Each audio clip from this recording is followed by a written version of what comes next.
नमस्कार, आपका स्वागत है टीएसके पाठशाला के फिजिक्स के एक नए लेक्चर में। आज हम लोग क्लास 12 के फिजिक्स का ऑप्टिक्स स्टार्ट करने जा रहे हैं। प्रकाश की, जो कि अपने आप में बहुत ही इंपॉर्टेंट पार्ट है फिजिक्स का, और इसके अंदर बहुत सारा मार्क्स भी होता है, लगभग 14-15 नंबर का। तो आज हम लोग इसको शुरू करेंगे और शुरू से पूरा स्टेप बाय स्टेप धीरे धीरे हम लोग पूरा चैप्टर को देखेंगे। तो सबसे पहला आज का टॉपिक है हमारा प्रकाश की। सबसे पहले हम लोग डिफिनेशन को देखेंगे कि प्रकाश की है क्या, जिसके बारे में हम लोग पढ़ रहे हैं। सबसे पहले उस चैप्टर का ही डिफिनेशन देखेंगे, ऑप्टिक्स, प्रकाश की। तो ये क्या है, इसका डिफिनेशन यहाँ पे लिखा हुआ है, कुछ हम लोग समझने की कोशिश करते हैं।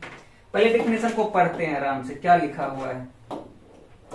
हम लोग डिफिनेशन को पढ़ते हैं। भौतिक विज्ञान की वैसी शाखा, भौतिक विज्ञान की वैसी शाखा यानी कि प्रकाश की फिजिक्स का एक ब्रांच है, एक शाखा है, एक भाग है। भौतिक विज्ञान की वैसी शाखा जिसके अंदर हम लोग प्रकाश की प्रकृति, पहला पॉइंट, गुण, दूसरा पॉइंट, तथा इससे संबंधित सभी घटनाओं का अध्ययन किया जाता है, प्रकाश की कहलाता है। क्या देखा हम लोगों ने डिफिनेशन में लिखा हुआ था, यदि हम लोग अपने भाषा में समझें तो प्रकाश की भौतिक विज्ञान का एक शाखा है, एक ब्रांच है, एक भाग है, यानी भौतिक विज्ञान की वैसी शाखा जिसके अंतर्गत हम लोग प्रकाश की प्रकृति, गुण या फिर प्रकाश संबंधी सभी घटनाओं का तीनों पॉइंट को पकड़िए। क्या क्या था? प्रकाश की प्रकृति, प्रकाश का गुण तथा प्रकाश संबंधी सभी घटनाओं का अध्ययन करते हैं, प्रकाश की कहलाता है। अब एक बार और डिफिनेशन को देखते हैं। भौतिक विज्ञान की वैसी शाखा जिसके अंतर्गत प्रकाश की प्रकृति, गुण तथा इससे संबंधित सभी घटनाओं का अध्ययन करते हैं, क्या कहलाएगा? प्रकाश की। इतना सिंपल सा डिफिनेशन था, आपको याद हो गया होगा। 3 पॉइंट बस याद रखना है। पहला तो ये प्रकाश की क्या है, भौतिक विज्ञान की वैसी शाखा है जिसके अंतर्गत हम लोग 3 चीज, थोड़ा सा पॉइंट याद रखना है कि प्रकाश का गुण, प्रकृति तथा इससे रिलेटेड सभी फेनोमेनन यानी कि घटनाओं का अध्ययन करते हैं। अब प्रकाशिकी को 2 भागों में बांट दिया गया। प्रकाशिकी को हम लोग अपने सुविधा के लिए, पढ़ने के लिए, सुविधा के लिए 2 भागों में बांट लिया। पहला है किरण प्रकाश की, दूसरा तरंग प्रकाश की। प्रकाशिकी को हम लोगों ने 2 भागों में बांट लिया। किरण प्रकाश की रे ऑप्टिक्स, तरंग प्रकाश की वेव ऑप्टिक्स। अब दोनों का डेफिनेशन देखेंगे। याद रखिएगा, प्रकाश की का 2 भाग, तरंग प्रकाश की और किरण प्रकाश की, दोनों का डेफिनेशन समझते हैं। देखते हैं कितना आसान सा डेफिनेशन होगा इसका। पहले तो किरण प्रकाश की का परिभाषा देखेंगे। किरण प्रकाश की क्या है? किरण प्रकाश की का डेफिनेशन बड़ा प्यारा सा डेफिनेशन है। प्रकाशिकी की वैसी शाखा, ध्यान से समझिएगा, प्रकाशिकी की वैसी शाखा। अब की बार हम लोगों ने क्या बोला? प्रकाशिकी की वैसी शाखा, यानी कि ऑप्टिक्स का पार्ट है, बिल्कुल ऑप्टिक्स का पार्ट है। वो जो था पहले, वो भौतिक विज्ञान की वैसी शाखा हम लोगों ने बोला था प्रकाशिकी के लिए, क्योंकि वो फिजिक्स का पार्ट था। लेकिन ये किरण प्रकाश की जो है, इसको हम लोगों ने 2 पार्ट में बांटा था, प्रकाशिकी को। क्लियर है ना? तो प्रकाशिकी की वैसी शाखा जिसके अंतर्गत प्रकाश संबंधी सभी घटनाओं का अध्ययन। अच्छा, प्रकाश की है तो हम लोगों ने प्रकाश की का डेफिनेशन देखा हुआ है कि प्रकाश संबंधी सभी घटनाओं का अध्ययन करेंगे। लेकिन किरण प्रकाश की है, जरा से देखते हैं आगे क्या है। किरण आरेख के द्वारा किया जाता है। ये पॉइंट इंपॉर्टेंट है, बस इसको पकड़ लेना है, इसको पकड़ लेना है। किया जाता है, किरण प्रकाश की कहलाता है। क्या देखा हम लोगों ने डेफिनेशन में कि प्रकाशिकी की वैसी शाखा जिसके अंतर्गत प्रकाश संबंधी सभी घटनाओं का अध्ययन किरण आरेख के द्वारा किया जाता है। बस ये एक जो वर्ड है, किरण आरेख, प्रकाश संबंधी सभी घटनाओं का अध्ययन हम लोग किसके द्वारा करेंगे? किरण आरेख के द्वारा। समझ में आ रहा है ना? प्रकाशिकी के अंदर हम लोग प्रकाश संबंधी सभी घटनाओं का अध्ययन करेंगे। उसका जो पहला पार्ट है किरण प्रकाश की, उसके अंदर हम लोग प्रकाश संबंधी सभी घटनाओं का अध्ययन किरण आरेख के द्वारा करेंगे। इतना सिंपल सा डेफिनेशन है। प्रकाशिकी की वैसी शाखा जिसके अंतर्गत प्रकाश संबंधी सभी घटनाओं का अध्ययन किरण आरेख के द्वारा किया जाता है, किरण प्रकाश की कहलाता है, रे ऑप्टिक्स कहलाता है। जैसे ही आपसे पूछा जाए कि किरण प्रकाश की क्या है, तो आपके दिमाग में एक वर्ड आना चाहिए, किरण प्रकाश की। इसमें रे, किरण जैसा कुछ वर्ड सुनाई पड़ रहा है ना, यहाँ पे दिखाई दे रहा है किरण प्रकाश की। और जैसे किरण सुनाई आ गया, किरण दिख गया हम लोगों को, तो दिमाग लगा लेंगे कि किरण प्रकाश की है। तो उसमें जो भी प्रकाश संबंधित घटना होगा उसको हम लोग किसके द्वारा अध्ययन करेंगे? किरण आरेख के द्वारा। बस ये एक वर्ड याद रह गया तो डेफिनेशन आपको याद रह जाएगा। तो ये हमारा पहला पेज था, इसको आप स्क्रीनशॉट कर सकते हैं। आप इसको स्क्रीनशॉट कर सकते हैं बड़े प्यार से। और फिर हम लोग चलते हैं नेक्स्ट पेज की तरफ। हमारा दूसरा पार्ट है प्रकाशिकी का, दूसरा पार्ट है तरंग प्रकाशिकी। तरंग प्रकाशिकी, अभी हम लोगों ने इसका इंग्लिश देखा हुआ था कि तरंग प्रकाशिकी का अंग्रेजी क्या था, वेव ऑप्टिक्स। तरंग प्रकाशिकी का अंग्रेजी हम लोगों ने क्या देखा था, वेव ऑप्टिक्स। ये भी प्रकाशिकी का एक भाग है, एक पार्ट है। इसका डेफिनेशन समझते हैं, इसका डेफिनेशन हम लोग समझेंगे, बहुत आसान डेफिनेशन है, बस आप ध्यान से देखिए। तरंग प्रकाशिकी, प्रकाशिकी की वैसी शाखा, ये भी तो प्रकाशिकी की ही शाखा है ना, तो ये प्रकाशिकी की वैसी शाखा जिसके अंतर्गत हम लोग प्रकाश संबंधी सभी घटनाओं का अध्ययन, प्रकाश के संबंधित घटना का ही तो अध्ययन करेंगे। क्यों? क्योंकि ये प्रकाशिकी है, और प्रकाशिकी में हम लोग करते क्या है, तो प्रकाश संबंधी सभी घटनाओं का अध्ययन करते हैं। और ये प्रकाशिकी का भाग है, तो उसमें भी प्रकाश संबंधी सभी घटनाओं का अध्ययन करेंगे। प्रकाशिकी की वैसी शाखा जिसके अंतर्गत प्रकाश संबंधी सभी घटनाओं का अध्ययन, ये वर्ड इंपॉर्टेंट है, तरंग सिद्धांत के द्वारा करते हैं। तरंग सिद्धांत के द्वारा किया जाता है या करते हैं, तरंग प्रकाशिकी कहलाता है। एक नया वर्ड पकड़ में आया इसमें, एक नया वर्ड इसमें हम लोगों को सुनाई दिया, समझ में आया, तरंग सिद्धांत। तरंग सिद्धांत, बस ये एक नया वर्ड है, इसको पकड़ लेना है।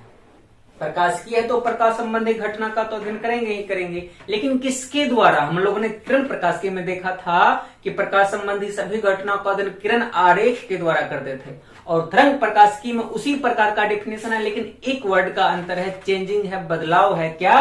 तरंग सिद्धांत के द्वारा, यानी कि प्रकाशिकी की वैसी शाखा जिसके अंतर्गत प्रकाश संबंधी सभी घटनाओं का अध्ययन तरंग सिद्धांत के द्वारा करेंगे, तरंग प्रकाशिकी कहलाएगा। आगे बढ़ते हैं, ये डेफिनेशन समझ में आ गया तो हम लोग आगे बढ़ते हैं।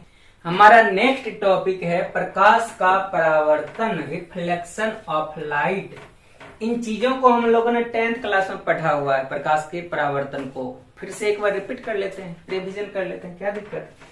प्रकाश के परावर्तन को समझने के लिए हम लोग एक कहानी समझते हैं, एक स्टोरी। हम लोग एक तल ले लेते इस प्रकार से, ये एक तल है, तल, ये एक तल है जिसको हम लोग बोल सकते हैं, ये तल है जिसको सतह बोलिए आप, या फिर समतल बोलिए, या फिर अंग्रेजी में प्लेन बोलिए, या फिर सरफेस बोलिए।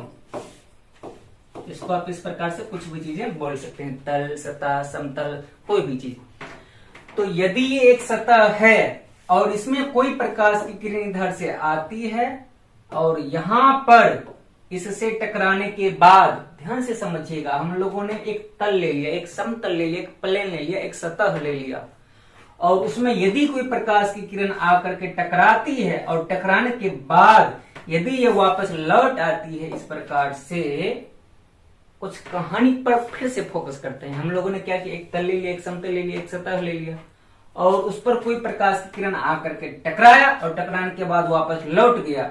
ये जो पूरी की पूरी एक स्टोरी बन रही है, पूरा का पूरा एक कहानी बन रहा है, इसी चीज को, इसी घटना को कहते हैं प्रकाश का परावर्तन। यदि इसको एक लाइन में शॉर्टकट करके बोले तो कैसे बोलेंगे कि किसी तल से, किसी सतह से प्रकाश की किरण आती है और टकरा करके वापस लौट जाती है, इस घटना को ही प्रकाश का परावर्तन कहते हैं। फिर से एक बार ट्राई करते हैं। यदि कोई प्रकाश की किरण किसी सतह से टकरा कर वापस लौट जाए, यदि कोई प्रकाश की किरण किसी सतह से टकराकर वापस लौट जाए, तो इस घटना को प्रकाश का परावर्तन कहते हैं। आप किसी भी प्रकार से डेफिनेशन बोलो, लेकिन बस ये चीजें आना चाहिए कि एक तल है जिसमें प्रकाश की किरण आया और टकरा करके वापस लौट गया। अब चलते हैं डेफिनेशन पर। हम लोगों का जो डेफिनेशन लिखा हुआ, अब उसको समझते हैं पढ़ करके, देखते हैं क्या लिखा हुआ है। डेफिनेशन में लिखा हुआ है, जब कोई प्रकाश की किरण किसी सतह से टकरा करके, हम लोगों का ये वाला जो सतह था, वापस अपने ही माध्यम में लौट जाती है, तो इस घटना को ही प्रकाश का परावर्तन कहा जाता है। अभी हम लोग वही तो देख रहे थे, यहाँ भी एक डायग्राम बनाया हुआ है, ये प्लेन मिरर बनाया हुआ है, नीचे में ये है प्लेन मिरर। सतह के रूप में, तल के रूप में हम लोग प्लेन मिरर को ले सकते हैं, समतल दर्पण को। और ये प्रकाश की किरण आ रही है, ये इस प्रकार से आ रही है, और यहाँ आकर के टकराया, और टकराने के बाद क्या हुआ, ये वापस से लौट गई, अपने ही माध्यम वापस लौट गई। बस इतना छोटा सा कहानी। 3 चीज याद रखना है कि एक तल है और प्रकाश की किरण आया, इस तल से टकराया, वापस लौट गया, इस घटना को ही प्रकाश का परावर्तन कहते हैं। इतना छोटा सा डेफिनेशन याद नहीं रह जाएगा। एक बार फिर से वापस देखते हैं। जब कोई प्रकाश की किरण, ये वाली किरण किसी सतह से टकराकर, ये वाली सतह से टकराकर वापस अपने ही माध्यम में लौट जाती है, वापस अपने ही माध्यम में लौट जाती है, तो इस घटना को ही प्रकाश का परावर्तन कहते हैं। अब उम्मीद है ये कहानी आपको समझ में आ गई होगी। ये वाली स्टोरी जो थी, ये हम लोगों ने एक तल लिया, एक सरफेस ले लिया और उसमें से एक प्रकाश की किरण आया, टकरा करके वापस अपने ही माध्यम में लौट गया, तो इस पूरा का पूरा घटना को, इस पूरी की पूरी कहानी को प्रकाश का परावर्तन कहते हैं। अब याद रखिएगा, क्या जब कोई प्रकाश की किरण किसी सतह से टकरा करके वापस अपने ही माध्यम में लौट जाए तो इस घटना को ही प्रकाश का परावर्तन कहते हैं। अब हम लोग नेक्स्ट आगे बढ़ते हैं और आप इसका स्क्रीनशॉट कर सकते हैं नोट्स बनाने के लिए, और स्क्रीनशॉट करना हर हाल में बहुत ज्यादा जरूरी होती है, नहीं तो बाद में आपको समझ में नहीं आएंगी। अगला है प्रकाश के परावर्तन संबंधी महत्वपूर्ण पद। प्रकाश के परावर्तन संबंधी महत्वपूर्ण पद, प्रकाश के परावर्तन संबंधी महत्वपूर्ण पद, important terms related to reflection of light. देखते हैं कुछ पॉइंट है। अभी हम लोगों ने जिस स्टोरी को पढ़ा था उसी से रिलेटेड बहुत सारा टर्म है, उसको हम लोग समझेंगे। पहला है परावर्तक सतह, रिफ्लेक्टिंग सरफेस। चलिए वापस से हम लोग अपने स्टोरी की तरफ चलते हैं। हमारे स्टोरी में जो सबसे पहला किरदार था, ये इस प्रकार का एक तल जो ले रहे थे, ये जो तल जो था, ये था ना एक तल या सतह। हमारी कहानी का सबसे पहला किरदार यही चीज था ना, इसमें से प्रकाश की किरण आती थी, टकरा करके वापस लौट जाती थी। ये जो तल लेते थे, ये जो सतह लेते थे जिससे कि प्रकाश की किरण आकर के टकराती थी, उसी तल को, उसी सतह को परावर्तक सतह कहते हैं। अब यदि इसको डेफिनेशन के रूप में बोले तो कैसे बोलेंगे, तो बड़े प्यार से हम लोग बोल सकते हैं कि वह सतह, वह तल जिससे प्रकाश की किरण आकर के टकराती है, वही यही सतह है ना जिससे प्रकाश की किरण आकर के टकरा रही है। वह तल या फिर वह सतह जिससे प्रकाश की किरण आकर के टकराती है, उसे ही क्या कह देंगे, परावर्तक सतह। तो अब इसको तल सतह के अलावा एक और नाम से हम लोग बुला सकते हैं, पुकार सकते हैं, क्या, परावर्तक सतह। ये चीज हम लोगों ने सीख लिया। अब से हम लोग जब भी चर्चा करेंगे इस तल के बारे में, तो हम लोग इसको तल सतह, प्लेन, समतल नहीं बोलेंगे, क्या बोलेंगे, परावर्तक सतह। यानी कि प्रकाश की किरण परावर्तक सतह से आकर के टकराती है। डेफिनेशन क्या, वैसा तल, वैसा सतह जिससे प्रकाश की किरण आकर के टकराती है, परावर्तक सतह कहलाती है। अब डेफिनेशन पे थोड़ा सा ध्यान देते हैं। अब देखते हैं डेफिनेशन को। परावर्तक सतह के घर, हाँ ये रहा, प्रकाश की किरण, प्रकाश की किरणें, बहुत सारा किरणें हैं, जिस सतह से टकरा करके वापस लौटती है उस सतह को ही परावर्तक सतह कहा जाता है। वही सतह ना जिससे आती थी, टकराती थी, फिर वापस लौटती थी, उसी सतह को क्या कहेंगे, रिफ्लेक्टिंग सरफेस, यानी कि परावर्तक सतह। तो डेफिनेशन याद रखिएगा इस प्रकार से, वह सतह जिसे प्रकाश की किरण आती थी और टकरा करके वापस लौटती थी, परावर्तक सतह कहलाती है। अगला डेफिनेशन है हमारा आपतित किरण। आपतित किरण, आपतित किरण, इंसिडेंट रेज, इंसिडेंट रेज। इसको भी समझने के लिए हम लोग चलते हैं पहले अपने स्टोरी की तरफ। इसमें यदि ध्यान दें तो ये परावर्तक सतह से, अब हम लोग इसको परावर्तक सतह पढ़ेंगे। हम लोगों ने सीख लिया पिछले डेफिनेशन में। परावर्तक सतह से एक किरण पर ध्यान दें तो ये आ रही है, ये क्या हो रही है, ये प्रकाश की किरण आ रही है, ये प्रकाश की किरण आ रही है, दोनों पॉइंट पर ध्यान दीजिएगा। और ये प्रकाश की किरण क्या हो रही है, टकरा कर वापस लौट रही है या फिर जा रही है, ठीक है ना। अब इस कहानी में ये जो किरदार है कि प्रकाश की किरण आ रही है, यानी कि आने वाली प्रकाश की किरण, परावर्तक सतह से आकर के टकराने वाली प्रकाश की किरण ही क्या कहलाता है, आपतित किरण, इंसिडेंट रेज। को समझ में आया। अब इसको डेफिनेशन में कैसे बोलेंगे, ये तो परावर्तक सतह हुआ, परावर्तक सतह से आकर के टकराने वाली, परावर्तक सतह पर आने वाली, बोल सकते हैं ना, परावर्तक सतह से आकर के टकराने वाली प्रकाश की किरण को ही, परावर्तक सतह पर आकर के टकराने वाली प्रकाश की किरण को ही क्या कह देंगे, परावर्तक सतह से आकर के टकराने वाली प्रकाश की किरण को ही हम लोग बोल सकते हैं आपतित किरण, आपतित। अब देखते हैं डेफिनेशन की तरफ। अब हम लोग डेफिनेशन की तरफ देखते हैं। आपतित किरण कहां गया,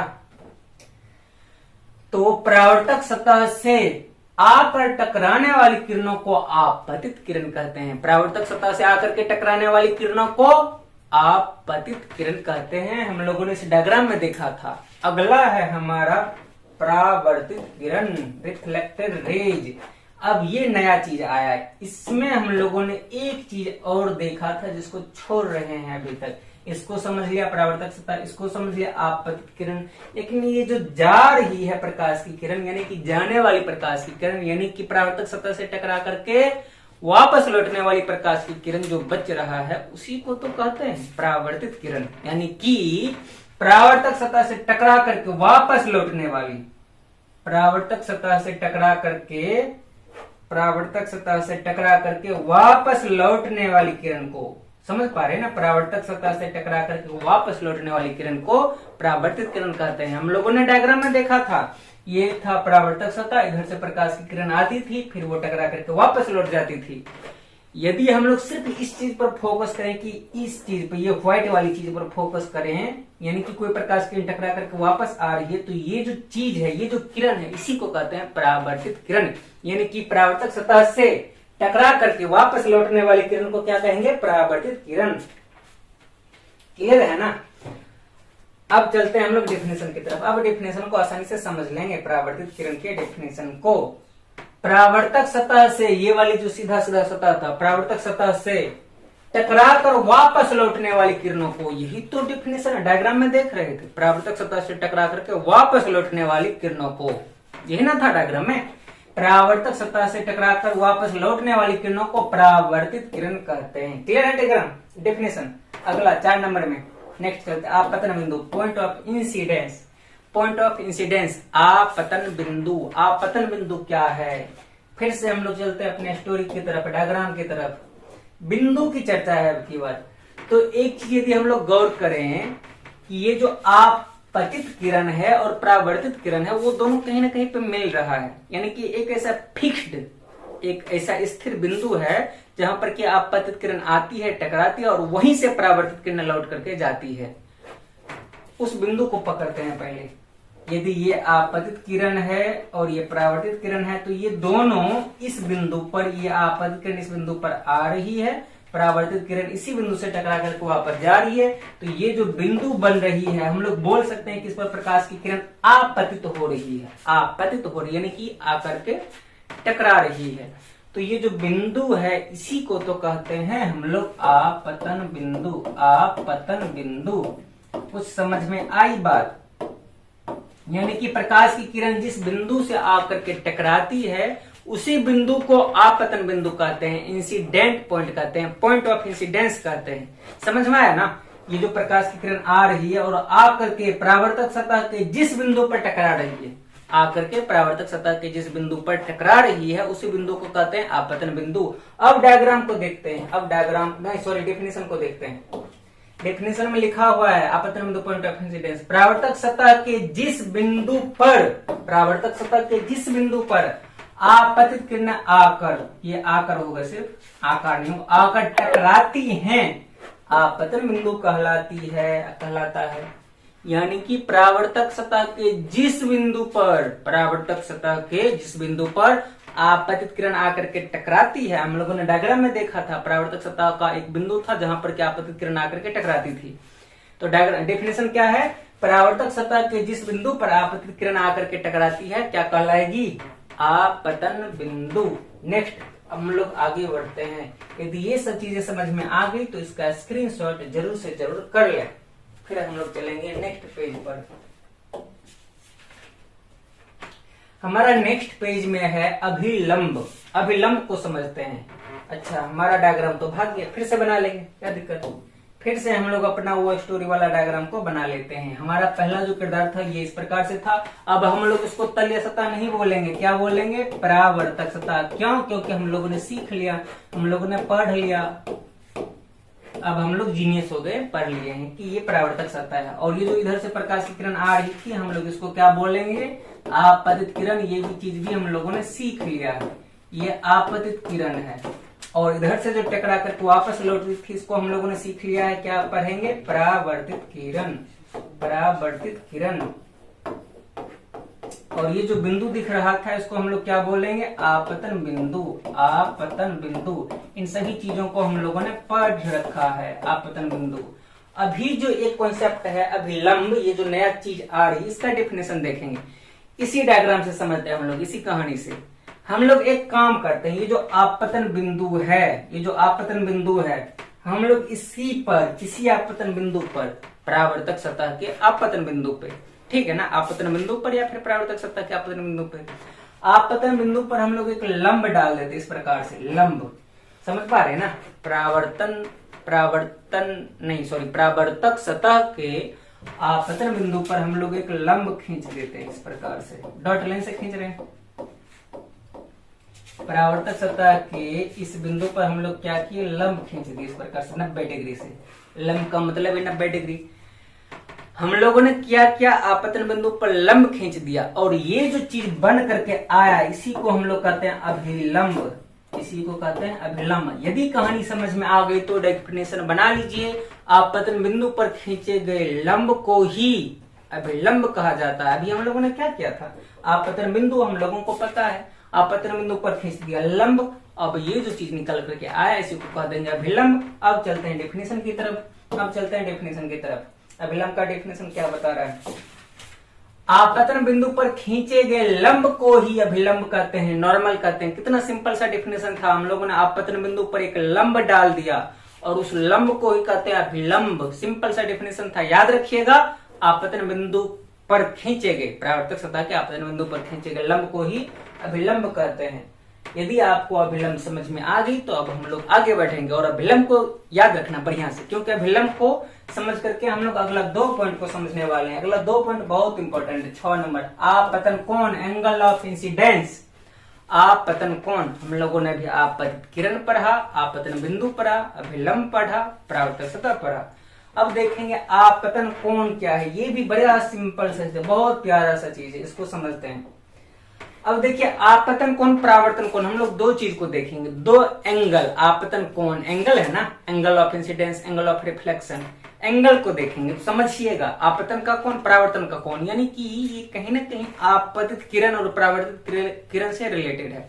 आपतित किरण कितना एंगल बनाएगा, परावर्तित किरण कितना एंगल बनाएगा, लेकिन किसके साथ, ये इंपॉर्टेंट है। तो एक पॉइंट बस याद रखिएगा कि आपतित किरण इस अभिलंब के साथ, आपतित किरण इस अभिलंब के साथ जो एंगल बना रहा है इसी को कह देंगे हम लोग आपतन कोण। आपतित किरण अभिलंब के साथ जितना कोण बना रहा है उसी को हम लोग कह देंगे आपतन कोण।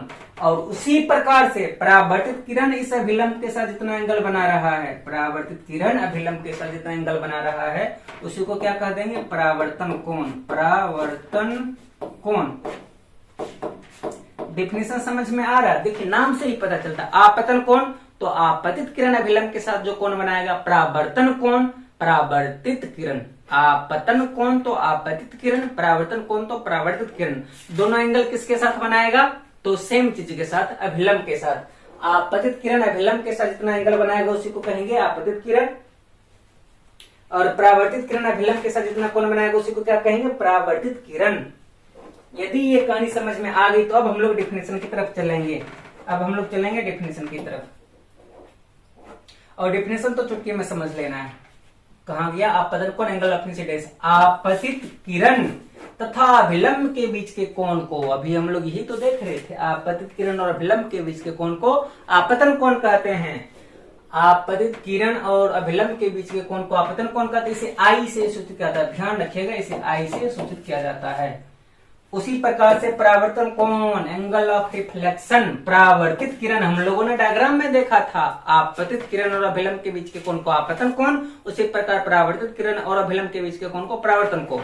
यानी कि परावर्तित किरण तथा अभिलंब के बीच के कोण को परावर्तन कोण कहते हैं। इसे आर से सूचित किया जाता है, इसे आर से सूचित किया जाता है। तो 2 डेफिनेशन क्लियर है ना, आपतन कोण, आपतित किरण और अभिलंब के बीच के कोण को आपतन कोण कहते हैं, परावर्तन कोण, परावर्तित किरण और अभिलंब के बीच के कोण को परावर्तन कोण कहते हैं। इसको आप लोग स्क्रीनशॉट कर सकते हैं। अब हम लोग नेक्स्ट पेज पे चलते हैं। नेक्स्ट पेज में है हमारा परावर्तन के नियम, लॉज ऑफ रिफ्लेक्शन, परावर्तन के नियम। अभी हम लोग ने परावर्तन के बारे में बहुत सारी चीजें पढ़ ली है, अब पढ़ेंगे परावर्तन के नियम, लॉज ऑफ रिफ्लेक्शन।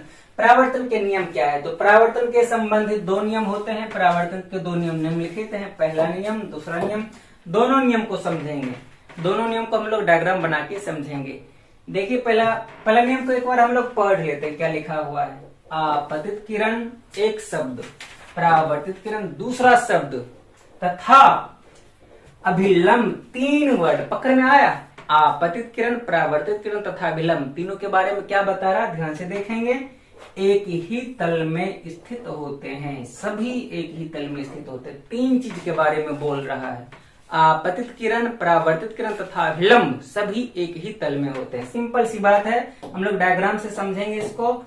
हम लोग इसको डायग्राम से समझते हैं। हम लोगों का ये स्टोरी था, ये क्या परावर्तक सत्ता, ये आपतित किरण, ये परावर्तित किरण, और यहाँ पर यदि खींच दे लंब तो ये हो गया अभिलंब। क्लियर है ना, ये 3 चीज।